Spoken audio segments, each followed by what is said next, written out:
How to write a grant that gets a yes and build your first 3-month funding plan. You don't need to be a professional bid writer to win funding. You just need to know what funders actually want, and it's not a 40-page of waffle or fancy jargon. In this video, I'm going to show you exactly how to write a grant that gets a yes and how to build your first 3 months funding plan for your new not-for-profit. So grab a notebook because I'm about to save you months of guesswork. Let's think about why most applications fail. Most applications don't fail because the idea is bad, they fail because the funder doesn't understand the idea. I've looked at hundreds of bids and here's what you're doing wrong. Number 1, too vague. We want to help people in the community. Well, which people do you want to help and how do you want to help them? Too ambitious. We'll reach 10,000 people in 3 months.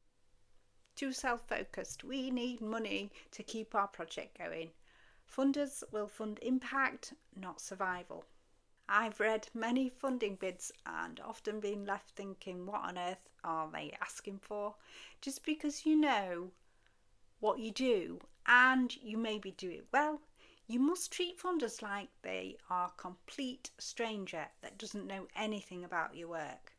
So the good news is you can fix this in 10 minutes if you follow 3 C's: clarity, connection, credibility. Clarity. Start with one powerful sentence. We exist to do what? For who? Because why does it matter? So for example, we run creative wellbeing workshops for young people in Doncaster who are struggling with anxiety because they deserve safe, positive spaces to build confidence. That's clarity. Funders know who, what and why within one breath. Connection. Now show that you understand your community, who you're working with. So that might be data, but evidence that you've listened to is what funders want to hear. So use quotes from consultations, local reports, or even short surveys. If you've got testimonials or case studies, use those. For example, 85% of young people told us they feel isolated after school hours. Now that one line tells a funder that you've tuned in and you're not just guessing. Credibility.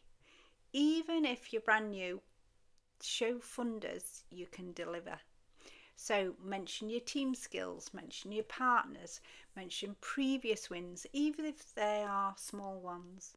So for example, our volunteers include a qualified youth worker and a mental health coach, and we already have partnerships with 2 local schools.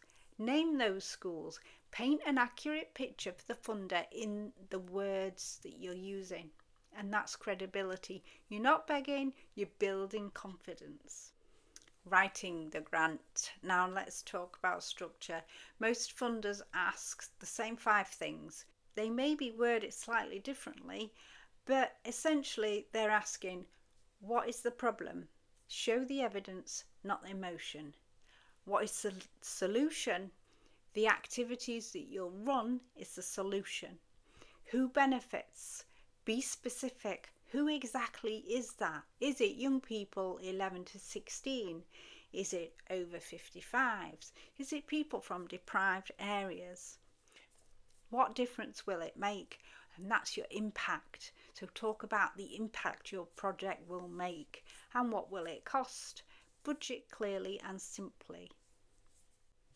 Remember, you should demonstrate the need. So what does your community lack? For example, it might lack youth activities. What are the gaps? The current provision isn't enough, so there's no free youth groups or there's no after-school clubs in the area. The opportunities and what can you leverage in? So community venues, volunteers, safeguarding, training, and the outcomes are the changes that you'll create. So 50 young people have developed skills and accessing mental health support. Keep your answers short, sharp and human. Avoid using jargon or acronyms. Write like you talk, clear, confident and real. Consider your budget carefully. It's not meant to be a shopping list like you've won the lottery, even if you're applying to the lottery for funding. Funders are human and they know what items cost. Only put in for what you need. Cost it out properly. Wherever possible, get 3 quotes. Think about what the funder will fund. Some items won't be eligible. It's different for each funder, so this is where you need to read through and check every fund that you apply for first. Read the guidelines. Some funders won't fund staff costs, some funders will. If you're applying to the National Lottery Awards for All, at the time of filming this, they would accept staff costs as eligible funding. Obviously things change, so if you're watching this later, then it might have changed. But for example, Sport England, which is also a national lottery funder, will not pay existing staff costs. They'll pay costs for sessional workers or coaches, but not for existing staff. Every funder is different, so you must check the guidelines.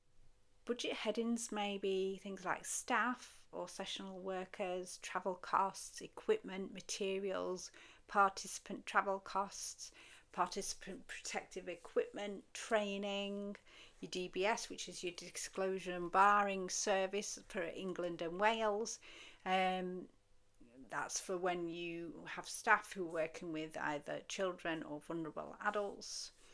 You might need a marketing budget, stationery, overheads like public liability or your costs of your IT, your web hosting and your email hosting. So all the things you need to keep your organisation going.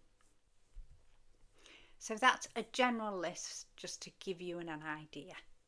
Now let's build your first 3 months funding plan. You don't need a 40-page strategy that sits in a corner somewhere and never gets read. Check out my session on creating a strategy, which takes 8 minutes to watch and then less than an hour to create. You just need to focus and consistency. So here's what I recommend for a brand new kick or a charity. Month 1, get yourself funding ready. Consider the 5 most important points of your venture. What do you intend to do? Why do you intend to do it? How will you do it? When will you do it? Who will you do it for? And how much it will cost. Create a basic 12-month budget to include income, expenditure, and be realistic.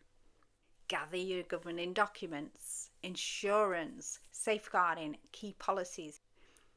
Make sure your organisation has its own bank account because funders will not put money into a personal bank account.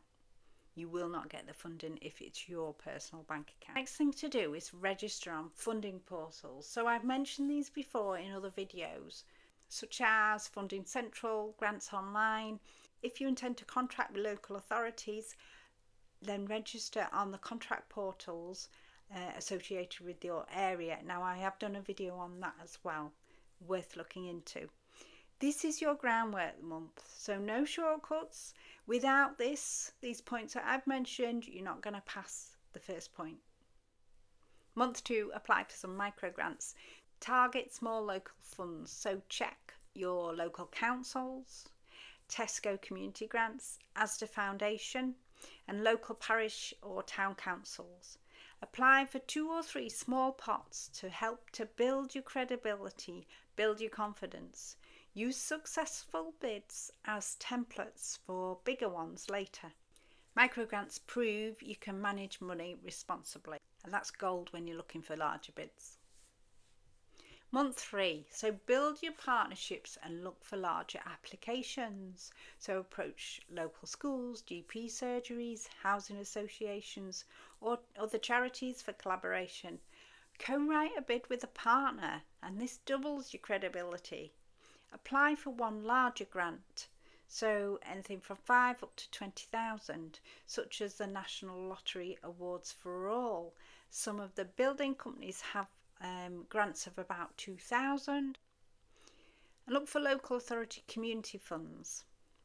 Remember, funders love to see partnerships. They see collaboration as real value for money. So here's a few habits that separate the serial winners from the wishful thinkers.